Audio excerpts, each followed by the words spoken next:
You don't belong here, old woman. Your trembling hands can't even tie a kimono properly. We'll see who ends up on the floor in 14 seconds. What did you say? Do you even understand who you're talking to? I'm the state champion, and you're just a pathetic housewife who got lost. State champion? Interesting. But tell me, Kyle, have you ever fought a fifth-degree black belt who trained with the Gracie family in Brazil? Silence.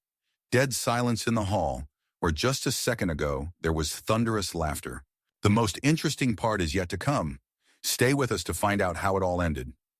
But for now, like and subscribe to the channel so you don't miss out. The elite martial arts academy, Iron Phoenix, in the heart of Beverly Hills, was a temple for the chosen. Marble floors, crystal chandeliers, walls adorned with gold medals and trophies. This place breathed money and prestige. Here the children of Hollywood stars, heirs of oil magnates, and young entrepreneurs from Silicon Valley came to train. Membership cost $10,000 a month, and the waiting list stretched for years. Meredith Collins stood before the entrance to this citadel of elitism, clutching a worn sports bag in her hands. Her faded jeans and plain white t-shirt looked ridiculous against the backdrop of shiny sports cars parked at the entrance. Bentley, Ferrari, Lamborghini. Each car was worth more than she earned in several years working as a waitress in a small cafe in East Los Angeles.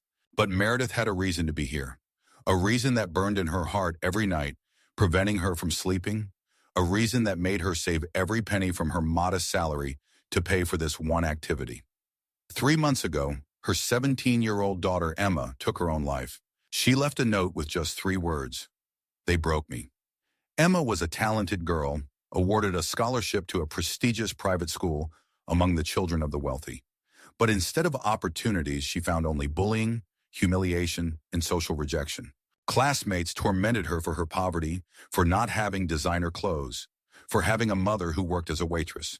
They created social media groups dedicated to humiliating her, filmed bullying videos, spread rumors, and when Emma tried to take up martial arts to defend herself, enrolling in a local jiu-jitsu class, those same kids from wealthy families came there to train and continued the bullying right on the mats. The coach, who received generous donations from their parents, turned a blind eye to what was happening. Emma lasted 6 months, and then she couldn't take it anymore. Meredith found a diary among her daughter's belongings where Emma detailed every humiliation, every mockery. She often mentioned Kyle Sterling, the son of a media mogul who led the bullying both at school and in the sports section. Handsome, popular, with impeccable technique and a collection of awards, he was the golden boy of the local martial arts community. And now Kyle was training here at Iron Phoenix. Meredith spent weeks figuring out his schedule, spent her last savings on a one-day membership. She had a plan she had been nurturing for 3 months, ever since the day she found her daughter's body. The automatic doors opened with a quiet hiss, and Meredith stepped into the cool marble lobby. Behind the reception desk sat a young blonde with flawless makeup and a smile that instantly became strained as she assessed the visitor's appearance. "Welcome to Iron Phoenix, Huawei," the girl said, clearly struggling to maintain professional politeness. "How can I help you?" "I signed up for a trial class." "Meredith Collins," Meredith replied, pulling a crumpled receipt from her wallet. The girl scanned the computer screen, and her eyebrows shot up in surprise. "Ah, yes, found it. Although I must say, our classes are quite intense. Perhaps you should consider something more suitable for your age? We have wonderful yoga classes for older ladies." Meredith smiled. She was 43, but the constant work on her feet and long shifts at the cafe had aged her. Gray strands in her chestnut hair, wrinkles around her eyes, a tired gaze. She looked much older than her years. "Jiu-jitsu will be just fine," she replied calmly. In the locker room, Meredith changed into an old white guy she had bought at a thrift store. The fabric was soft from many washes, somewhat worn in places, but clean. She neatly tied the white belt, a symbol of a beginner, and looked at herself in the mirror. 18 years ago, she had been someone entirely different. Young, ambitious, talented, a promising athlete who trained in the best gyms in Brazil, learning techniques from legendary masters. She had been called the White Panther for her lightning-fast movements and deadly precision. But then that car accident happened. A concussion, fractures, months in the hospital. And when she physically recovered, it turned out her career was shattered. Sponsors had left. Opportunities vanished. She had to return to America, work to support her newborn daughter, who was left without a father. For 18 years, she hadn't competed professionally, but she had never completely stopped training. Every day after her shift at the cafe, she would come home and spend an hour working on techniques on a homemade dummy in the garage. Not for a career, just for her soul, to stay in shape. Emma sometimes watched, admiring her mother's grace, but Meredith never told her daughter about her past, ashamed of her shattered dreams. But now none of that mattered. What was important was justice for Emma. The training hall was enormous. The mats stretched over several hundred square meters, and the mirrored walls reflected the daylight pouring in from the panoramic windows. Along the walls stood punching bags, grappling dummies, and racks of various equipment. And everywhere they were, the golden youth of Los Angeles, boys and girls in immaculate GIs with embroidery and logos of expensive brands, with belts of different colors indicating their skill levels. They talked about their sports cars, weekend plans in Miami, and the latest purchases on Rodeo Drive. Meredith recognized him immediately. Kyle Sterling stood at the center of a group, telling some story that made the others laugh. 21 years old, golden hair, a perfect smile, athletic build. He wore a state-of-the-art GI worth several $1,000s, and the brown belt indicated a high level of skill. The very same Kyle who had driven her daughter to suicide. "Hey, look, Grandma has come to visit us," he said loudly, noticing Meredith. "Someone lost their way?" "The aqua aerobics class is one floor up." His friends laughed. A girl in a pink guy with a purple belt chimed in. "Seriously, lady, this isn't a place for people your age. You could get hurt here." "Look at that GI," added a guy with a blue belt. "It looks like it was dug out of a trash can. And those sneakers, my God, where did you find them? At a flea market." Meredith silently walked to the edge of the mat and began to warm up. She remembered every word from Emma's diary.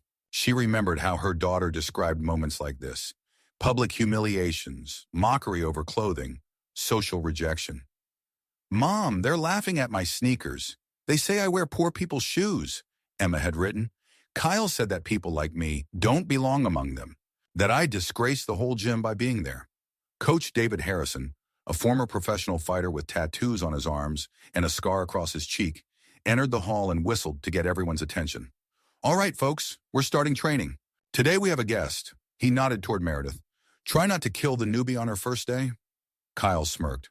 "Don't worry, Coach David. We'll be careful with Grandma." The next hour was a trial. Meredith was forced to work with the most aggressive partners, deliberately placed in humiliating situations, and constantly commented on every move she made. When she tried to execute basic techniques, more experienced students accidentally applied excessive force, causing her to fall face first onto the tatami. "Oh, sorry," Kyle said sarcastically after a particularly harsh throw. "I forgot I was dealing with a fragile lady. Maybe you should take up knitting instead." His friend, a girl in a pink GI named Tiffany, poured water from her bottle onto Meredith's gym bag. "Oh, how awkward, though that bag looked like trash anyway." "Listen, lady," said a guy with a blue belt, leaning towards Meredith during a break. "Do you not understand? You're not welcome here. This place is for serious athletes, for future champions, not for housewives who decided to play karate." Meredith remained silent, enduring, memorizing every word. In her head, her daughter's voice echoed, "Mom, they say I'm not worthy of breathing the same air as them, that my presence offends this dojo." By the end of the training session, the taunts reached a peak. Coach David, clearly entertained by what was happening, announced a sparring match. "Meredith," he addressed her with a smirk, "since you're so eager to fight, let's see what you're capable of. Kyle, show our guest what real jiu-jitsu looks like." The crowd of students perked up. Phones appeared in hands ready to capture the humiliation. Kyle grinned widely, cracking his knuckles. "This will be quick," he told those around him. "I'll bet $20 she'll tap out in 5 seconds. 10 seconds, Tiffany interjected. "She looks pretty stubborn." "Maybe we should call an ambulance in advance," joked the guy with the blue belt, and the room erupted in laughter. Meredith silently stepped into the center of the tatami. Her heart beat steadily, her breathing calm. She had waited 25 years for this moment. She hadn't known then that she was waiting for it, but now everything fell into place. "Kyle," she said quietly, steel creeping into her voice, "before we start, I want to ask you a question. Do you remember a girl named Emma Collins?"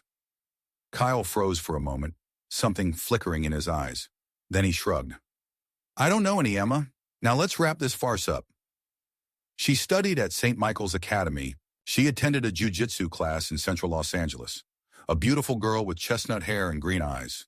Kyle's face twitched. Now he remembered. Oh, that poor girl. What happened to her? I hope she finally realized that sports aren't for people like her. She's dead, Kyle. Meredith's words fell into the dojo like icy daggers. She hanged herself 3 months ago. She couldn't bear the constant humiliation from you and your friends. Silence. Absolute silence. Even the music playing through the speakers seemed to fade away.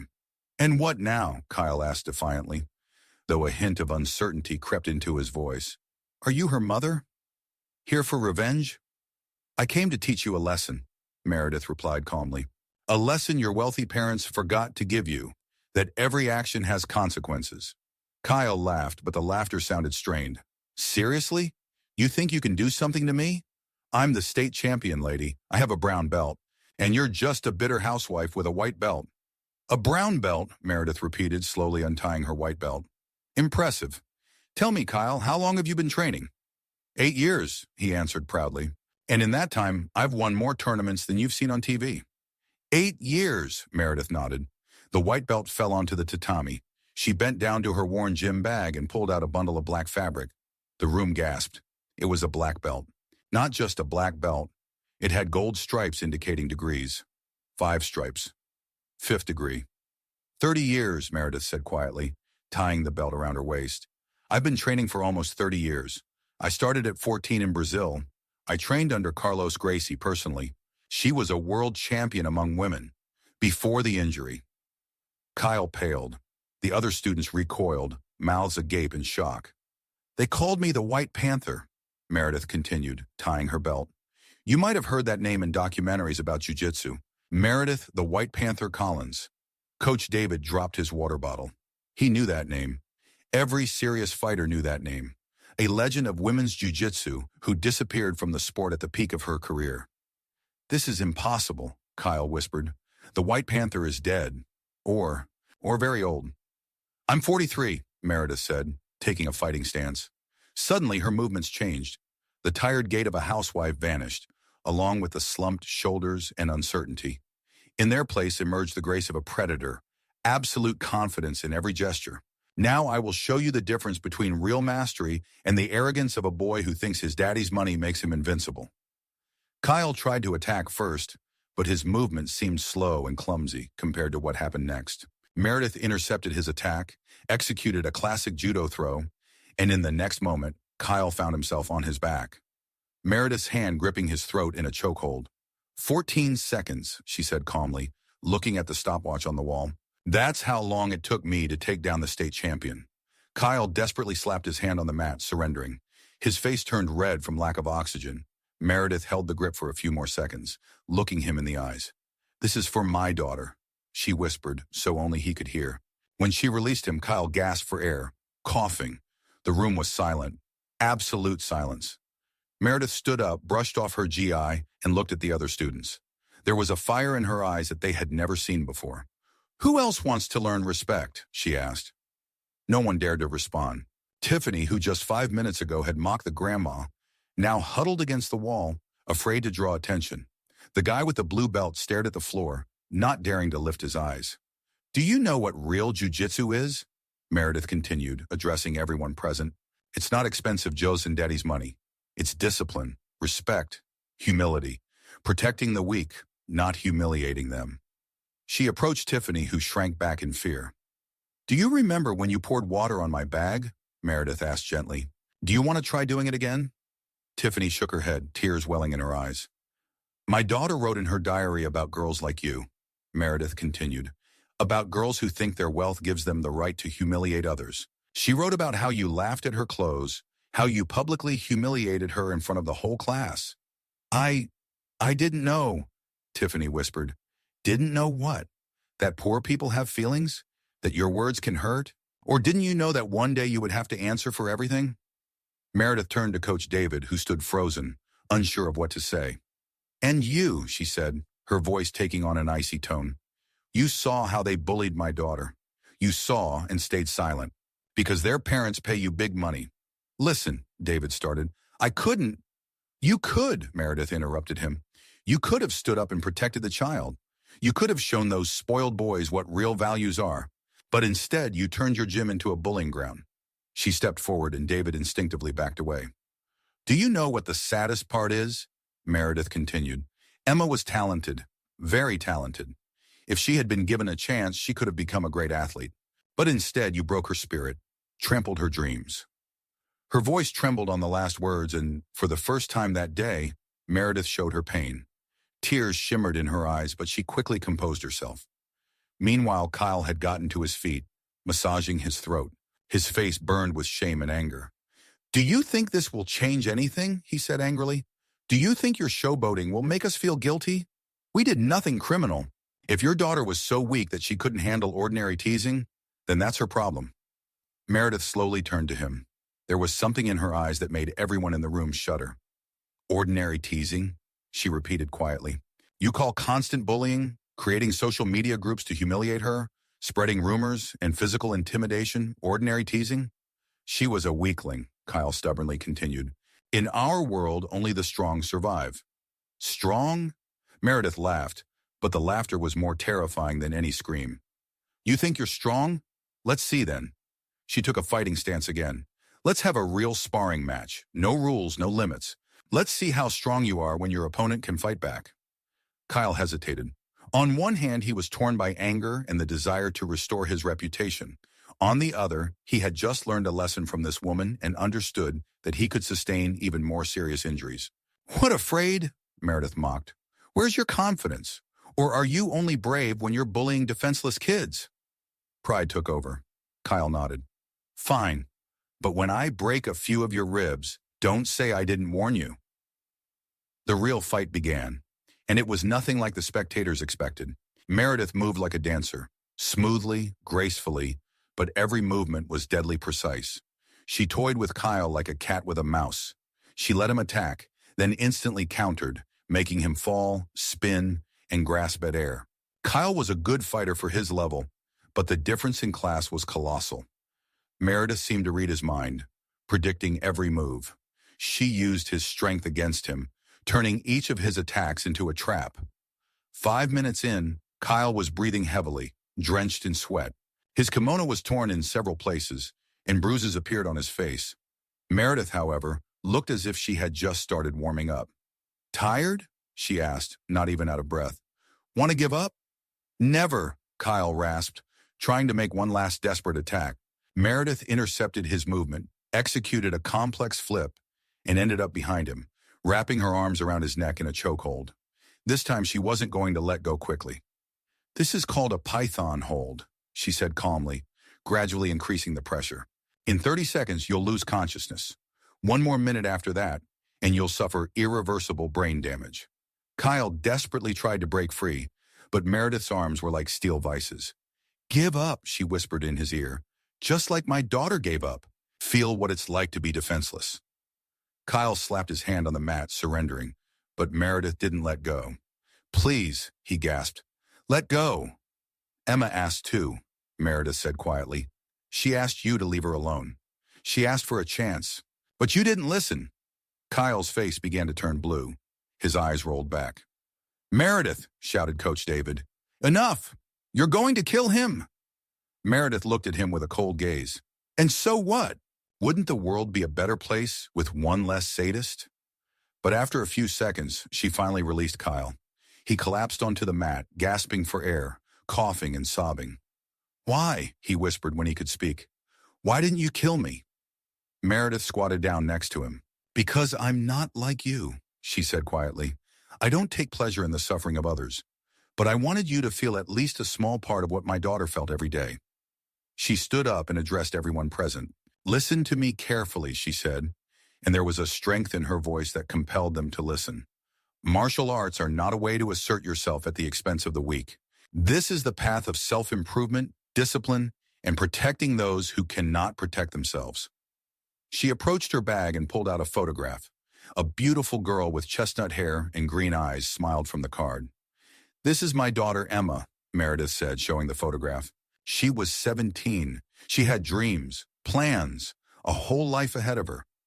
But you took all of that away with your cruelty, Tiffany cried. Several other students turned away, unable to look at the photograph. She wanted to be a coach, Meredith continued. She wanted to open her own martial arts school for children from low-income families. She wanted to give them what you took from her. Meredith put the photograph away and looked at Kyle, who was still sitting on the floor, pressing his hand to his throat. You asked if this would change anything, she said. Yes, it will, because now you know that every action has consequences, that the pain you inflict on others can come back to you tenfold. She began to gather her things. Meredith, her coach David called to her. What? What will happen now? Meredith turned to him. And what should happen? Do you think I'm going to the police? To tell them how I beat up a group of young athletes? She smirked.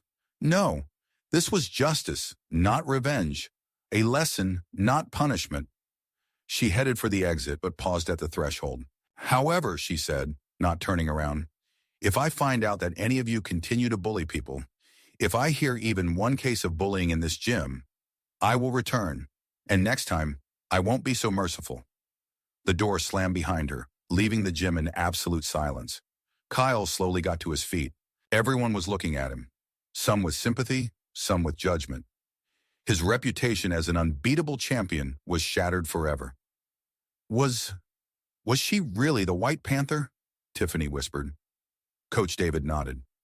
I checked online while you were fighting. Meredith Collins, world champion of 97 and 98, disappeared from the sport after a car accident in 99. 25 years, muttered the guy with the blue belt. 25 years she didn't step on the mat. And still, she wiped the floor with our best fighter. Kyle said nothing. He slowly walked to the locker room, each step feeling heavy. Not from physical pain, but from the realization of what he had done. In the locker room, he took out his phone and found articles online about Emma Collins' suicide. He read about the girl who received a scholarship to a prestigious school, but couldn't withstand the social pressure. He read comments from classmates who remembered her as kind, talented, but very vulnerable. And for the first time in many years, Kyle Sterling cried. Outside, Meredith got into her old Honda and sat for a while, resting her head on the steering wheel. The adrenaline was gradually fading, leaving behind emptiness. She had done what she planned. She taught a lesson to those who drove her daughter to death. But Emma wouldn't come back because of that. The pain in her heart didn't lessen. Meredith pulled out another photograph from the glove compartment. It was her with Emma at her high school graduation. They were both smiling, hugging, making plans for the future. I avenged you, baby, she whispered. I hope you can rest in peace now. She started the car and drove home to her small apartment in East Los Angeles. Tomorrow she had to go to work at the cafe, serving coffee and sandwiches, smiling at customers, pretending that life goes on. But something had changed. For 25 years, she had hidden her strength, been ashamed of her past, allowed the world to trample her. Today, for the first time in a quarter of a century, she felt like herself. The White Panther, a legend of martial arts. Perhaps it was time to stop hiding. And in the Iron Phoenix gym, training had not resumed. The students went home, each thinking about what had happened. Some with feelings of guilt, some with a new understanding of what true strength is. Kyle Sterling would never bully the weak again. The lesson that Meredith taught him stayed with him for a lifetime. He even created a charitable foundation in Emma Collins' name to help children facing bullying. But that's another story. The story of the White Panther who returned to protect the memory of her daughter became a legend in the combat circles of Los Angeles. It was said that she appeared where the strong hurt the weak.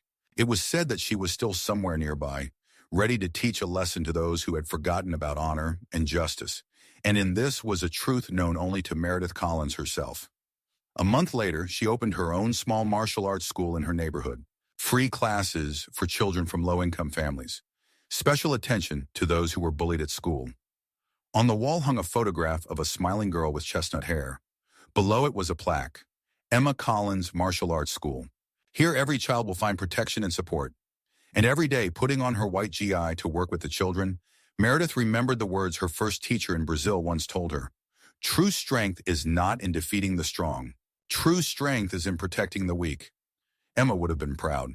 But the story didn't end there. 6 months later, an unexpected visitor came to Meredith's school. Kyle Sterling stood at the door, holding a box in his hands. He had lost a lot of weight. His eyes were red, as if he hadn't slept for a long time. Mrs. Collins, he said quietly, can I talk to you?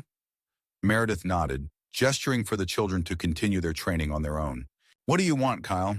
He set the box on the floor and pulled out a stack of papers, photographs, notes. This is everything I could find about your daughter. Photos from the school archive, grades, the papers she wrote. I wanted you to have this. Meredith took one of the photographs. Emma at a school event, a bit shy but smiling. Why? She asked. Because I want her to be remembered not just as a victim. She was an amazing girl, smart, kind. I read her essays. She dreamed of making the world a better place. His voice trembled. I haven't slept well since that day. Every night I see her face. I realize I could have stopped it. I could have protected her instead of participating in the bullying. Meredith silently looked at him. I created a foundation in her name, Kyle continued. We've already helped 50 children who face bullying, but it's not enough. It will never be enough. What do you want from me? Meredith asked. Forgiveness, he whispered. I know I don't deserve it. I know nothing will bring your daughter back. But I've changed. I understand what I've done. Meredith was silent for a long time, looking at the photographs of her daughter. Emma was a very kind child, she finally said. She always believed that people could change for the better. Even after everything you did to her, she wrote in her diary that she hoped one day you would understand your mistakes. Kyle cried. She was better than all of us, he sobbed. Yes, Meredith agreed. Much better. She extended her hand to him. Emma would have forgiven you, so I forgive you too. But forgiveness is not forgetting. You must carry this burden for the rest of your life and use it to become better. Kyle squeezed her hand, still crying. Thank you, he whispered. I will be worthy of this forgiveness. I promise. After he left, Meredith sat alone in the hall, sifting through the photographs of her daughter. In one of them, Emma was in a GI, with a white belt, proudly showing off her first medal. You see, sweetheart, Meredith whispered. You were right. People can change, even the worst of them. Outside, the sun was setting, painting the tatami in golden hues. The hall was quiet and peaceful. Meredith closed her eyes and for the first time in many months felt something resembling peace. Emma could finally rest in peace, and her mother could move on, helping other children avoid the fate of her daughter. The story ended, but the legacy continued. In every child who found confidence within the walls of Emma Collins School. In every instance where the strong defended the weak instead of humiliating them. In every person who remembered the lesson of the White Panther, that true strength comes not from the ability to inflict pain, but from the ability to prevent it. And somewhere in a parallel world, 17-year-old Emma Collins smiled, proud of her mother, and how the world had changed after her passing. Because sometimes the greatest victories come not from the strength of fists, but from the strength of the heart. And the most important lessons are taught not through words, but by example. And the White Panther was hunting again. But now her prey was not opponents on the mat, but injustice, cruelty, and indifference. And she never stopped until she found her target. After all, every mother has a duty to her child, and that duty does not end even with death. But fate had prepared another blow for Meredith. A year after the school opened, Detective Michael Rodriguez came to her. A tall man with tired eyes and graying temples looked as if he bore the weight of all the unsolved cases in the city on his shoulders. Mrs. Collins, he said, showing his badge, I need to talk to you about your daughter. Meredith's heart skipped a beat. What happened to Emma? She has been dead for a year and a half. Yes, I know. But recently we arrested a man in another case, and he told us some circumstances surrounding your daughter's death. The detective pulled out a folder of documents. You might want to sit down. Meredith sank into a chair, feeling the ground slip away beneath her feet. The man we arrested is Bradley Sterling, the father of Kyle Sterling. He is accused of corruption and money laundering. In an attempt to get a lighter sentence, he started cooperating with the investigation. The detective opened the folder. According to his testimony, your daughter's death was not quite a suicide. The world around Meredith spun. What do you mean? Sterling Sr. learned that Emma was planning to sue the school and his son for systematic bullying. She had recordings, photographs, witnesses. The case could have cost the family millions in damages and ruined their reputation. The detective's voice lowered. According to him, he hired a private investigator to find compromising material on your daughter. This investigator, he infiltrated her social networks, her personal correspondence. He found information about her depression, about thoughts of suicide. Meredith felt nauseous. Then he created fake accounts and started sending Emma anonymous messages. He convinced her that she was worthless, that the world would be better off without her. He sent her links to methods of suicide, to forums where people discussed death. "No," Meredith whispered. "No, this is impossible. Sterling says he didn't want her dead. He just wanted to scare her, to silence her. But his plan worked too well." The detective handed her printouts of the messages. "This is the correspondence between the private investigator and your daughter in the week before her death. Read it." Meredith took the sheets with trembling hands. What she read shattered her heart completely. "Emma, do you really think anyone will miss you? Your mother works as a waitress. Do you think she wouldn't be happier without the burden of a failed daughter? Face the truth. You'll never be good enough for this world. There's a simple way to end the pain forever." Each message was a calculated blow to the psyche of a vulnerable teenager. Every word was carefully chosen to push Emma to the edge. "They killed my daughter," Meredith whispered, and there was such pain in her voice that the detective turned away. "They killed her just as surely as if they had pushed her off a roof." "Mrs. Collins, I understand how hard this is." "No!" Meredith jumped up, crumpling the printouts in her hands. "You don't understand. For a year and a half, I thought my daughter was weak, that she couldn't handle the difficulties. I blamed myself for not being able to protect her. And it turns out they deliberately drove her to suicide." Tears of rage streamed down her cheeks. "What will happen to them? What will happen to Sterling and his son?" "Senior Sterling will receive a reduced sentence for cooperating. The private detective has already disappeared. We are searching for him.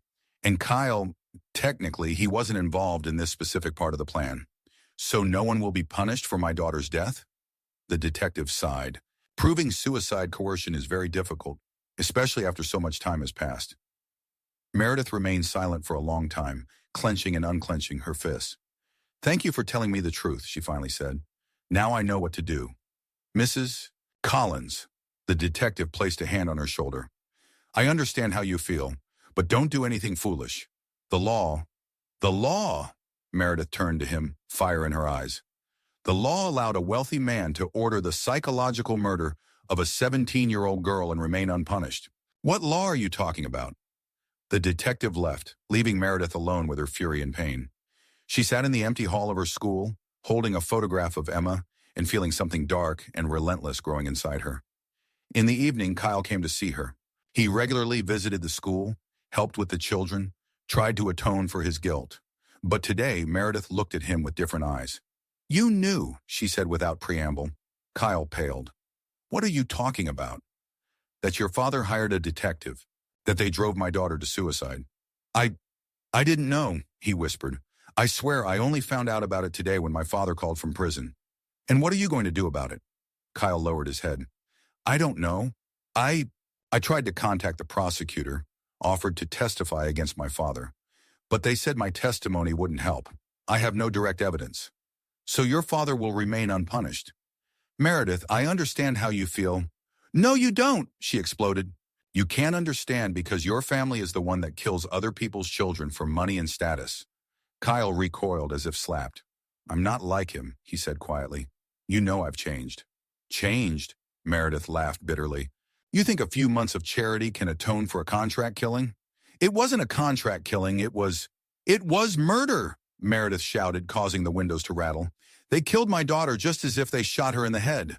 "The only difference is that psychological bullets leave no trace," Kyle cried. "What do you want from me? What can I do?" "I want justice," Meredith replied in an icy tone. "I want your father to pay for what he did." "But how? The law is on his side."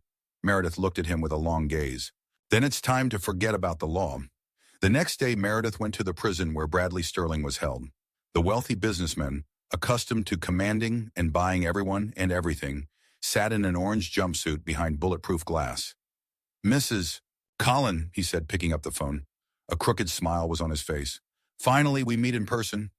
"You ordered the murder of my daughter," Meredith said without preamble. "Murder?" Sterling laughed. "I didn't kill anyone. Your daughter chose her own path. After your detective led her to that choice. Proving that is impossible, and my lawyer has already arranged a deal with the prosecution. I'll be out in 2 years at most." Sterling leaned closer to the glass. "You know what's the funniest part? Your little girl was so pathetically weak. A few anonymous messages, and she was ready to hang herself. If it weren't for my detective, someone else would have driven her to it sooner or later. Meredith sat still, but a hurricane of rage raged inside her. You poor people are all the same, Sterling continued. You think the world owes you something, and when you face reality, you break immediately. You're right about one thing, Meredith said quietly. Reality can be cruel. She stood up. But you forgot one thing, Bradley. Sometimes the victims fight back. Sterling smirked. What are you going to do? Sue me? I have the best lawyers in the country. We'll see, Meredith said and hung up. The following weeks she spent preparing. She reached out to journalists who specialized in investigating corruption among the wealthy. She handed over all the documents the detective had given her, as well as her own records of Emma's harassment. Sterling was rich and influential, but Meredith had something he would never have: the truth and the willingness to fight for justice to the end. The first article was published in a major newspaper a month later. Media mogul ordered psychological assassination of a teenager. The story went viral instantly. Social media exploded with discussions. Hashtags in support of Emma became trending. Meredith gave interviews to several television channels, calmly and dignifiedly recounting what had happened to her daughter. Every word she spoke hit the mark. My daughter was killed just as surely as if she had been shot in the head, she said live on air. The only difference is that psychological bullets leave no traces. The public was outraged. The wealthy businessman who ordered the suicide of a 17-year-old girl to protect his son's reputation became a symbol of everything that was wrong with the justice system. Protests outside the prison, petitions demanding a review of the case, boycotts of Sterling's companies. The pressure grew every day. And then something happened that no one expected. A month after the media campaign began, Bradley Sterling, unable to withstand the public shame and horror of realizing what he had done, actually took his own life in his cell. He left a note confessing to driving the underage Emma Collins to suicide and asking for forgiveness from her mother. I didn't want her death, he wrote. I just wanted to scare her, to silence her. But I realized that I became a murderer. I can't live with this. Kyle came to Meredith on the day the news of his father's suicide broke in all the media. This is because of you, he said. Not an accusation, just a statement of fact. Meredith sat in her living room holding a photograph of Emma on her lap. I just told the truth to the journalists. People drew their own conclusions. Your father would never have killed himself if it weren't for the public pressure you created. Maybe he just couldn't bear the weight of realizing what he had done. Kyle sat down next to her. What now? He asked. You got your revenge. Do you feel better? Meredith was silent for a long time. No, she finally said. Revenge doesn't bring back the dead.